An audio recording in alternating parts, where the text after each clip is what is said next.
Hindi ko kapakaya.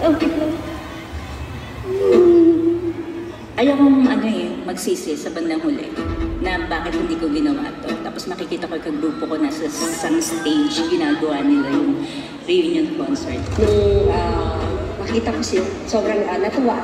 Ang dami kong nilapitang producers para mag-produce nito. Walang may gustong mag-produce. Kakap-danso lang. Kayo gumigiling lang kayo sa TV. Dancer lang kami. Wala akong pakialam sa inyo kung dancer ako. Stop mo na yan. Kasi wala nang nangyayari. Para sa kanila, wala na. I still want to dance. Kasi ito yung passion ko. Hindi ako matatapos ng ito lang. Alam mo, may legacy kong naiwan, pero wala. Ito yung nagbago ng buhay natin. Itong grupo ko. At yung pagmamalaki ko to. Hanggang sa pagtanda ko.